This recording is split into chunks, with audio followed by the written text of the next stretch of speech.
Hi, I'm James Shillinglaw, and I'm here with Ashish Sangrashka, who is president and CEO of Big Five Expeditions and Tours. Now, we've talked to Ashish fairly recently, actually, at the ILTM North America last year, and we certainly have written about Big Five quite a lot lately. And we're going to talk to him about, obviously, the question du jour, the crisis, the coronavirus crisis, as well as the fact that he is actually still introducing new products, even in the middle of this. And we're going to find out about all that and more on Insider Travel Report.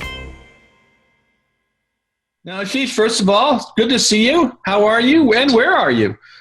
So good to see you as well. I'm actually in my back patio right now. I'm in Florida enjoying some beautiful weather. I've got a tortoise nest just about at 2 o'clock from me, and a tortoise that usually walks right past me as the sun goes down. So I'm in paradise. An avocado tree right behind me over there that's likely going to bloom fruit in the next 12 to 15 months. So I'm living literally off the earth. It's pretty good. Well, and a couple of kids, you said you were worried we were going to photobomb you if we didn't move you around there. So, they want to be on camera too. They're just, it must come with the territory. I don't know. They're attention seekers. What can I say? It runs in the family. There you go. Now let's talk a little bit about how has Big Five been dealing with this crisis so far, and how has it affected your operations, and have you had to restructure a bit? Well, yeah, it's been difficult for everybody. Anybody who tells you that they've been sailing smoothly through this is either lying or delusional. So there's that. I'm really proud of the fact that we've actually taken care of our resources. We have not restructured at all. We've actually kept everybody. Nobody can predict what's going to happen in the future, and obviously nothing can last forever.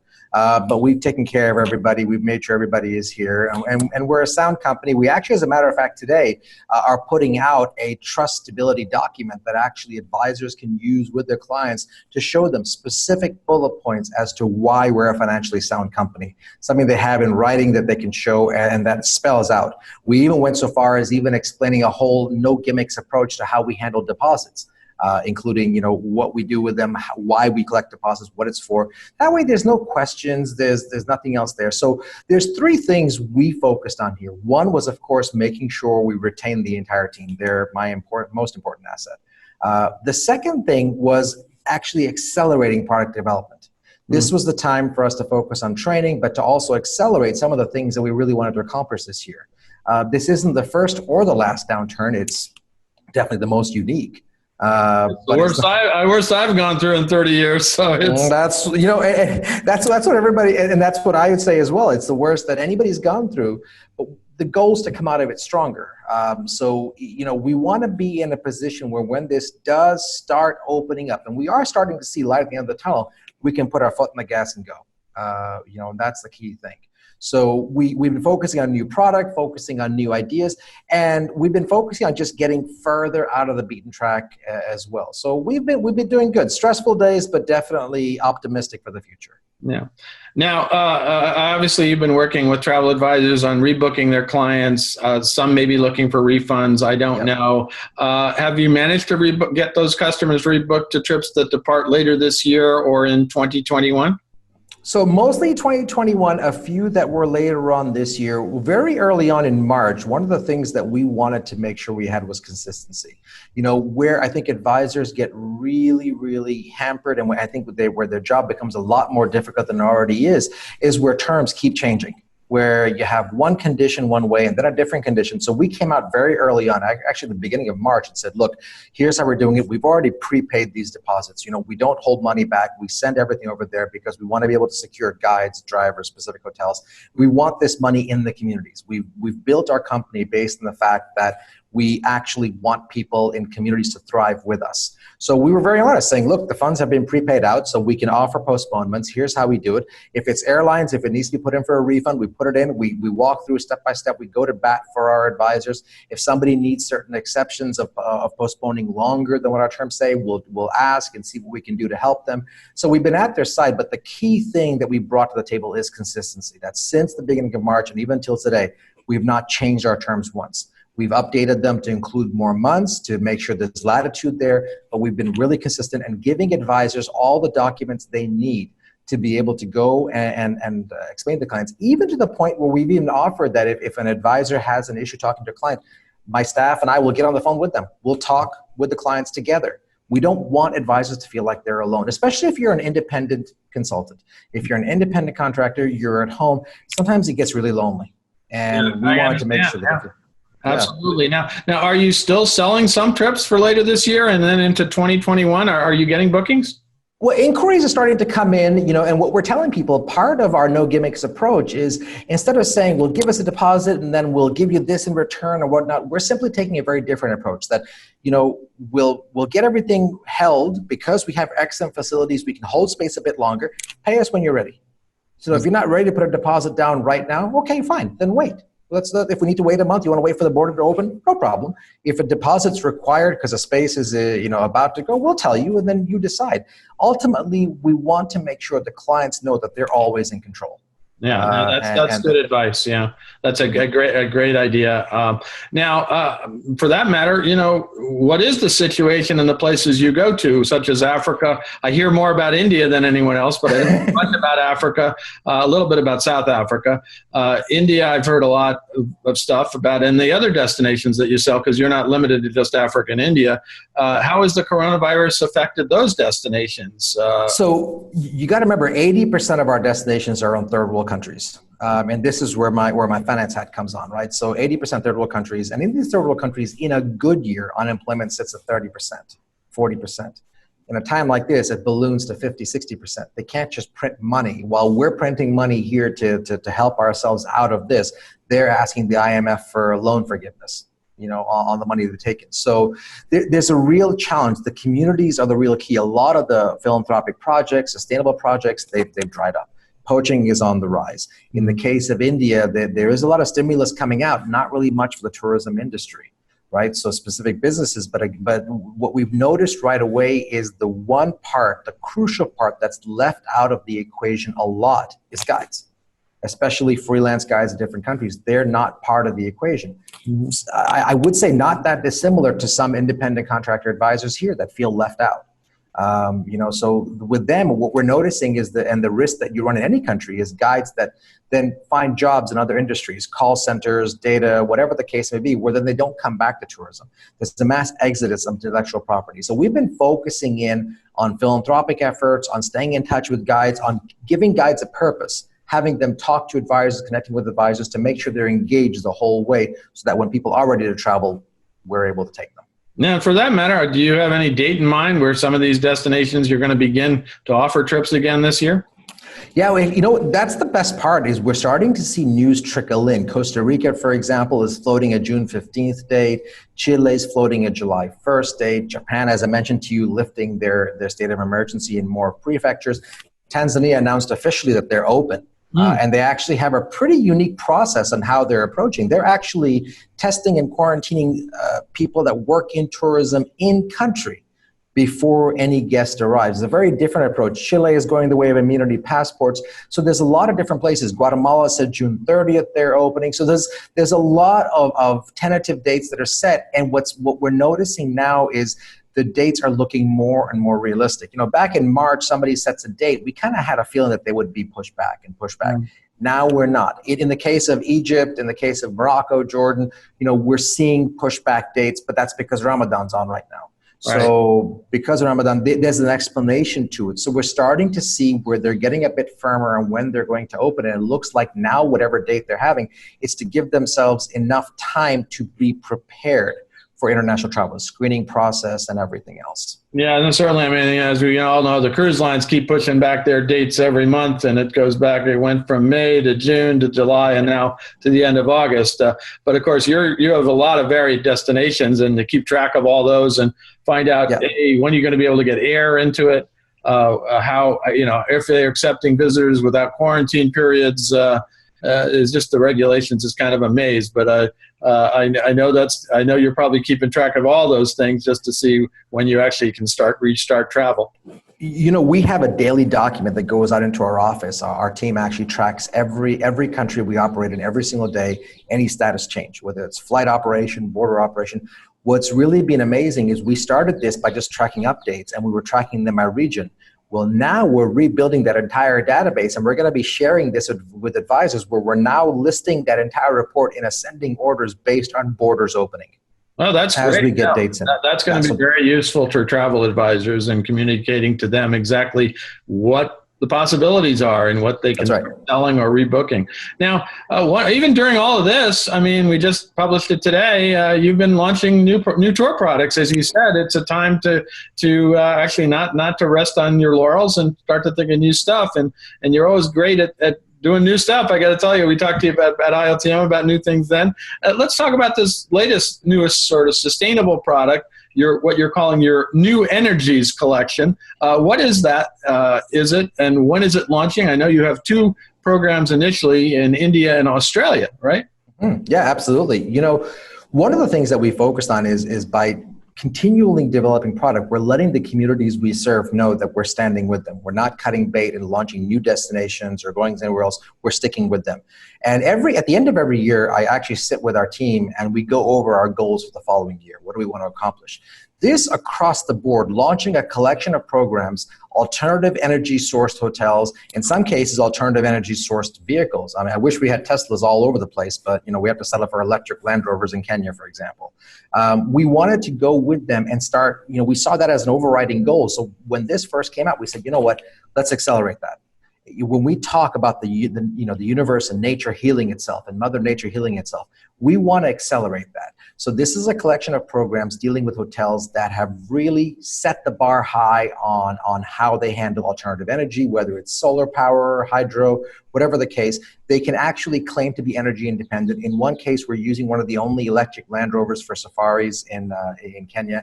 The Australia program actually uses two places I'm really, really proud of. One is a place called Sal Salis, and the other one is a place called Tala Beach. Now, these are some real eco properties that if you were to look at them, they are the very definition of complete energy independence in terms of what they do. Off the grid is a whole new word here. So it's been a passion project of mine, right? If I'm not running a tour company, if you were to ask me where I'd be in a solar powered camp in the middle of nowhere where I have a telephone and a computer and that's it. I can do anything I want to. Well, you need the computer and the telephone? What's wrong? A smartphone works too, so that's okay. No, well, that's great. No, and so you're going to develop. I assume you're going to try to expand this product line beyond those two countries, India. Yeah, we have right now actually in the docket 3 that are in the pipeline. One is for Peru and Ecuador. The Ecuador one is using a fully solar-powered property in the Galapagos, land-based property, and then using a lodge way up in the northern part of Peru in Huaraz, which is one of my favorite parts, the most beautiful part of Peru, a solar-powered property up there. The other one's in South Africa, and actually combining the Eastern Cape with Grupos Reserve and then stuff in Cape Town. So really taking a different spin on South Africa and introduced a real special element of sustainable energy. And in Safari Africa, it kind of goes without saying, right? So it becomes one of the easiest deliverables. So we said, well, if it's the easiest deliverable, why isn't everybody doing it? Mm-hmm. So we said, well, let's go, feet first. So those are there, and there's a whole bunch more coming. India was the one that surprised me because when you think of India, you don't really think of conservation. Besides tigers, you don't really think of sustainability from energy-wise. Look at the air pollution levels in certain cities. But we were so pleasantly surprised in southern India what was happening there and what was being done that we said we have to feature this. Just on what they're doing on the ground there. And so that's what this is about, a new energies collection, because we believe a new energy is being born right now for the travel industry. No, that's great, and it's perfect. It's going to, as I believe, people think we've kind of lost our focus on sustainability during this crisis, but I think if nothing more, it's put more emphasis on it. I'm talking to people constantly about over-tourism issues. Now that nothing is over-touristed, it's actually a perfect time to go to some of these places while they aren't. But it was over-tourism and sustainability were the two hot buttons of the travel industry for the past year or two, and now we focused on this coronavirus crisis. But I think as we emerge, we'll see a definite refocus back on these issues. At least I hope we will. Well, it's definitely there. When we look at our social media channels, whenever we post anything about sustainability and conservation, even philanthropic help, asking for help with the communities we serve, They are the most engaged post out of everything we do up there. So clearly it's on the top of everybody's mind, and we fully believe that it's where everybody is going to be heading fully. Now, the joke we have in the office is, well, the whole new norm is social distancing. We kind of look around and say, well, we've been social distancing for about 15 years. We've just been waiting for everybody. So what took you so long? I know. Well, as long as you get away from people and get away from it's not a bad idea. I mean, I was on a beach in Mexico with nothing on it and nobody else on it. I enjoyed that thoroughly. So absolutely. That's what we got to do. Now let's go back to the travel advisors again. And you are working with them obviously on rebooking and cancellations, but how are you communicating with them and sort of training them at this time, getting them ready to start booking your tour programs again in the future? So there's an old saying that we don't have to reinvent the wheel. Actually, in this case, there is no wheel. We've had to build a whole new wheel. I think the wheels fell off the bus, but that's completely off the bus. So we developed something very early on called Live with Five. So it's a virtual sales call with advisors. We're actually connecting travel advisors with our guides from around the world, engaging our guides, engaging advisors over that platform of Live with Five. We actually turned everything into 3 separate marketing channels. So Stories of Five, which is our blog that advisors can use. We actually turned Live with Five into our communication tool with advisors, and then Faces of Five, which is our guides. We then turned the different travel apps. We turned a whole bunch of them into media hubs for advisors to private label everything. The part that I love the best is those client events, because we actually developed a whole system on Zoom where we can private label invitations for advisors, handle our RSVP for them. It costs them nothing. And we set up events. Like I'm doing 2 events tonight, and I'm doing one event at 4 o'clock on Tanzania with a country manager on the call as well, and another one at 5 o'clock on Peru. And we're talking about archaeology. In the real world, how would in my right mind be able to do client events back to back with 2 separate guides spanning the entire hemisphere? And now here I'm doing it. The training part of it is the part I'm really proud of, because we took a different approach. Rather than focused on product training, we started doing economic training. So what a recovery looks like, financial metrics, what you should and shouldn't do. For example, telling advisors about what the pitfalls of discounting. For every 10% you discount, it takes 5 years to come back, what that looks like, what the graphs look like.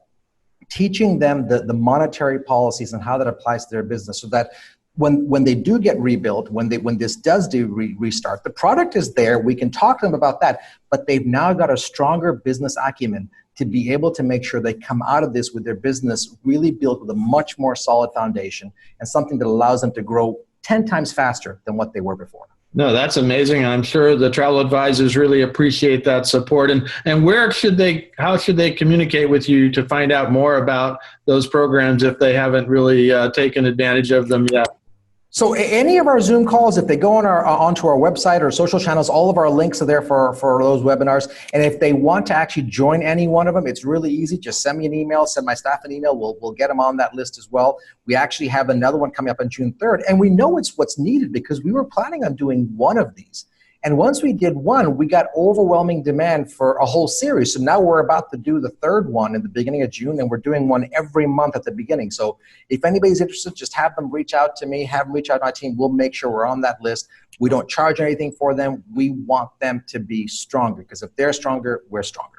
That's fantastic. And again, I think advisors will certainly appreciate that at this time, because they need a lot of help in getting back to doing what they do best, which is advising their clients on where to go, how to book, and everything else they do. And indeed, as once again, we're finding out during crisis, everybody recognizes the value of a good travel advisor. I wish it didn't take a crisis. That's right. It seems, every time, I think the book is called It Takes a Crisis.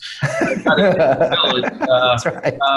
In terms of not getting more consumers to understand the value of travel advisors. Now, in that vein, is there any other messages you want to get out to our 100,000 travel advisor subscribers today?